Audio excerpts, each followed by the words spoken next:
Hey guys, Pastor Ben here with another review and reflection. Today I want to give a brief overview and share a few thoughts about a very famous and influential little book or essay, different ways of sort of framing it, written by the great medieval theologian, the father of scholasticism, Anselm of Canterbury.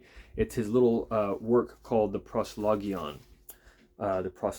So this is coming from the Library of Christian Classics series. This is a 1956 printing. This volume in that series is called A Scholastic Miscellany, Anselm to Occam. It's edited by Eugene Fairweather. So this contains key works from the medieval scholastic period and or excerpts of works, but it contains the entire text of the Proslogion. It's not a long work.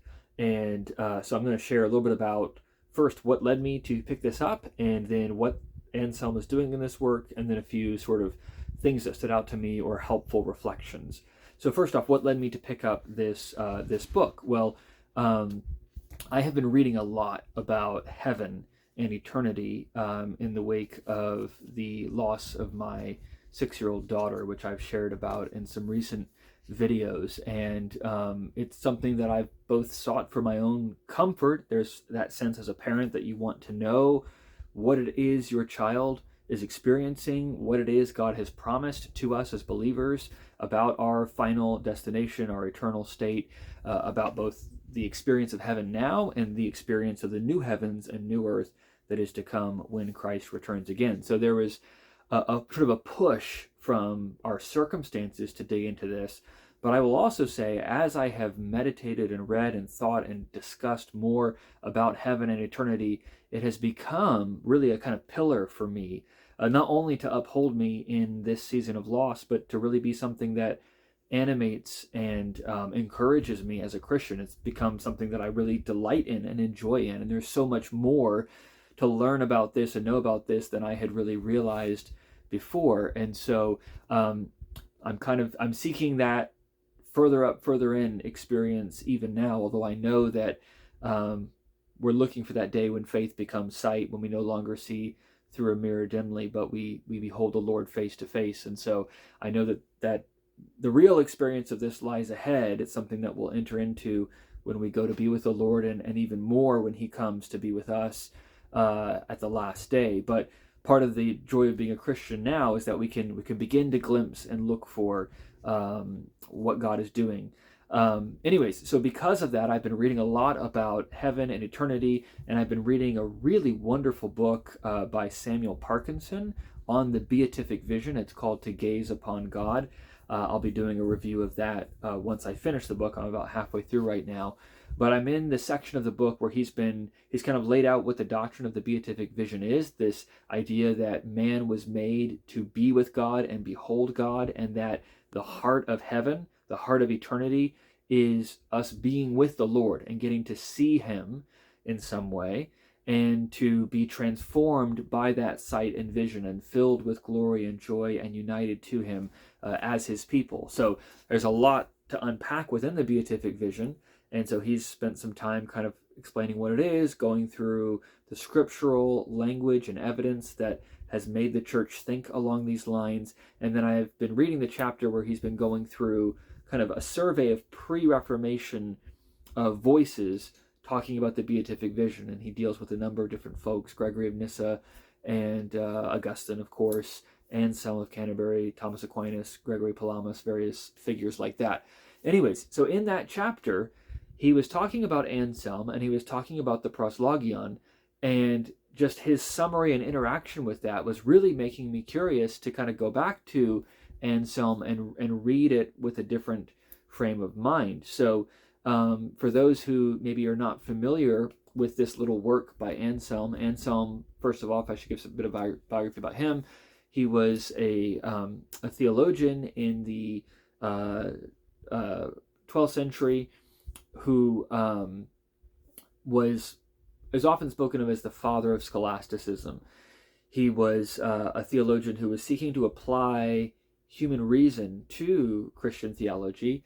He's not the first one to do that, of course, but in a rigorous manner that was not typical before in trying to bring together the kind of boundaries of Christian doctrine, the rule of faith, with this more scholastic method. And part of this is fueled by the recovery and reintroduction of Aristotelianism, the Aristotelian categories, and terminology to the discipline of theology, and using those tools to help strengthen and tighten the way that Christian theology is conceived and communicated. So Anselm is a tremendous figure in all of that. And one of his most famous books and one of his most influential is this little book called the Proslogion. It's not long. It's broken into 26 chapters, but most of the chapters are like less than a page. So the whole thing is maybe, 20 or 30 pages. It's really, he even sort of says at the beginning of the book, this isn't really a book, it's sort of a long essay type thing. But it's absolutely jam-packed and absolutely phenomenal. And what it's become most famous for in our day, is it is the place where Anselm develops his famous ontological argument. So if you've taken any sort of like history or survey of philosophy classes in college or something, you've probably read chapters 2 and 3 of the Proslogion, or maybe a little bit more than that. But there's a few chapters early on where Anselm develops what has come to be known as the ontological argument. I won't go into that in tremendous depth now.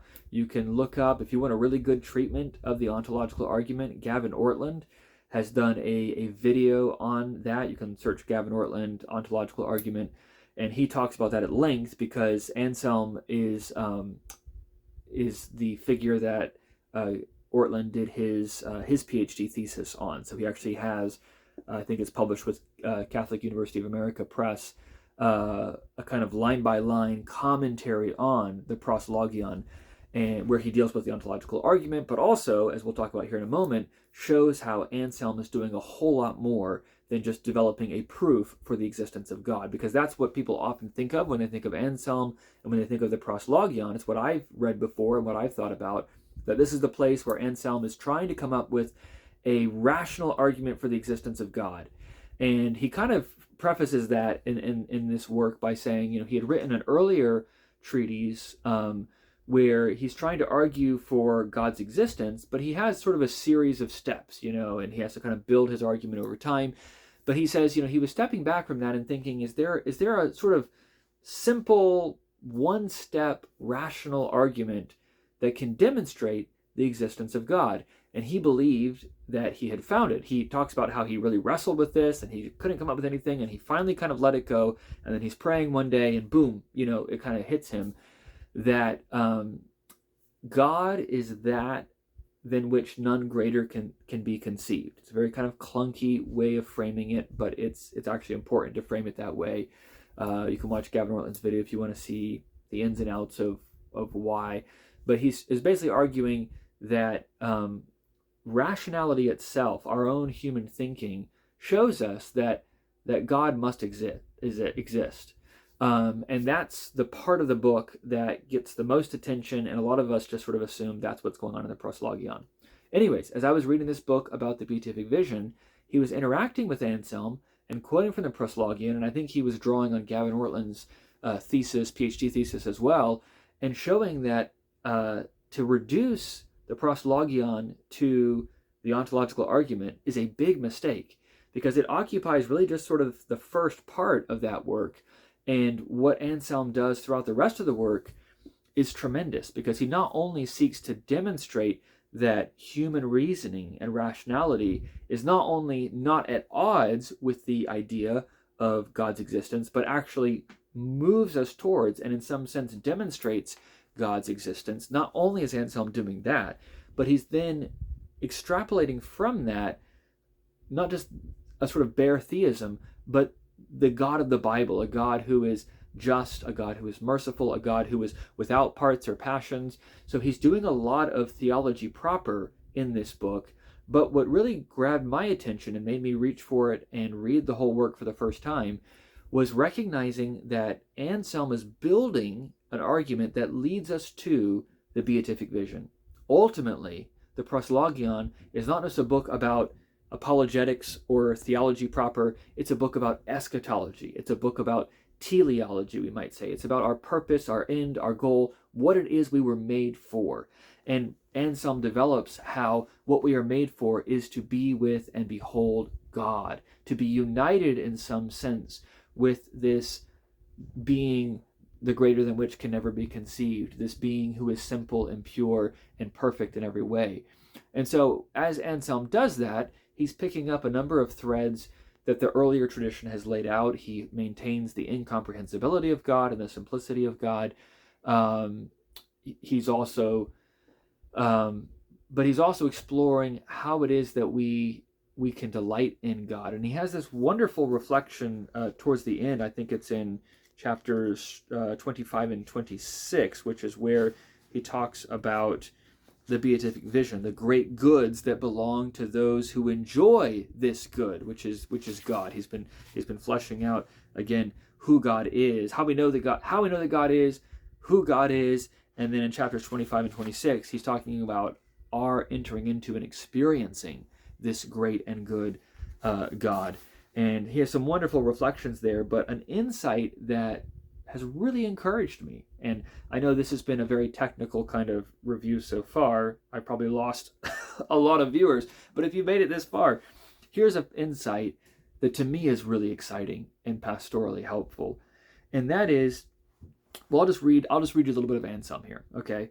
So Anselm in chapter 25 is reflecting on how we get to be with God, but also how we get to be with God with one another, and how being there with one another actually enhances and multiplies our joy. So it's not just that you get to stand before God kind of individually and personally, but it's just you and God. That's not really the conception of heaven. It's us as God's people. It's us with our loved ones. And as we behold God, we are also there with one another, and that enhances our joy. So let me just read this quote from Anselm. He says, "What joy there must be, what great joy, where there is such a good and so great a good." He's talking about God himself and our sight, our vision of God. "Human heart, needy heart, heart acquainted with hardships, indeed overwhelmed by hardships. How greatly wouldest thou rejoice if thou didst abound in all these things? Question thy inmost self. Could it contain its joy if such great blessedness were its own? But certainly, if someone else, whom thou lovest as thy own self, possessed the same blessedness, thy joy would be doubled, for thou wouldst rejoice no less for him than for thyself.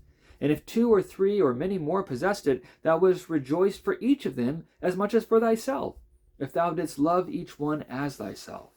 Therefore, in that perfect charity of countless blessed angels and men, where no one will love another less than himself, everyone will rejoice for each of the others, just as he does for himself." So that's a bit, there's sort of an Old English translation there, which doesn't help us the most, but you can get a bit of Anselm's passion here.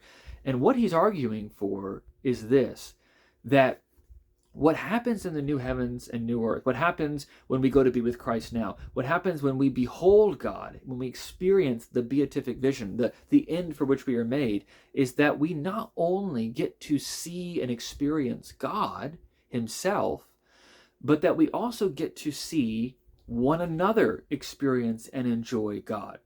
And the extra step that Anselm makes here is to tease out what it will mean to be people who finally are perfected and are therefore living in accordance with God's law. And of course, Christ himself gives us the summary of the law as loving the Lord our God with all our heart, soul, mind, and strength. And of course, we can see how in the beatific vision, we're finally entering into that. We are loving the Lord our God with all our heart, soul, mind, and strength. He becomes the center and the heartbeat of everything. But don't forget the other part of the law, and loving our neighbor as ourselves. What he means then is that as we love one another, as we love ourselves, as we're brought into intimate fellowship without sin or division or resentment or selfishness or any of the things that divide us, we get joy not only from our own experience of joy, our own experience of God, but from seeing others experiencing joy. And so in that sense, every person that is there in eternity with us is multiplying our joy, is compounding our joy, and it becomes this exponential experience of joy and blessedness and glory. So I think a good analogy of this, I was trying to explain this to my kids at the breakfast table the other day. This is what happens when your dad is a pastor. I'm like, hey, let me tell you about Anselm's Proslogion. But we're talking about their sister, my daughter Emma. And one of the things that was always fun was to watch her rejoice in other people. So, on her birthday, right, she's opening gifts and she's excited, right? But what was so fun was to watch her at other people's birthdays. So when her sisters were having their birthday parties and they're opening their presents, Emma was always right next to them. And Emma invariably would have a better reaction to them opening a gift than they would to them opening their own gift. And it was such a joy to watch her joy in their joy. That's what Anselm's talking about. Anselm is saying that in heaven, it's not just me and Jesus. It's not just me experiencing the beatific vision. We get to experience even greater joy by watching one another's joy. I love that insight. I love that vision. Anyways, this is just a wonderful little book. It is dense. And this translation is a little bit stilted and older. There's probably much newer. This series came out in the 50s. I think this was printed in 1956. I'm sure there are newer translations that would be a bit easier to read. And I would recommend, if you can get your hands on something like Gavin Ortland's commentary on the Proslogion, that'll probably help you a lot, especially if you don't have a background in philosophy or in theology, scholastic theology in particular. But if you're willing to do that work, it's really wonderful. And I was surprised, again, I had read some selections from this, like in philosophy classes, but it was some of the more kind of dense and dry sections. But Anselm doesn't frame this as a sort of cold, hard, rational treatise. It's a prayer. The whole thing is a prayer. And the first chapter is one of the longest, maybe the longest chapter in the book. And he's just pleading with God to make himself known. The first chapter is called The Awakening of the Mind to the Contemplation of God.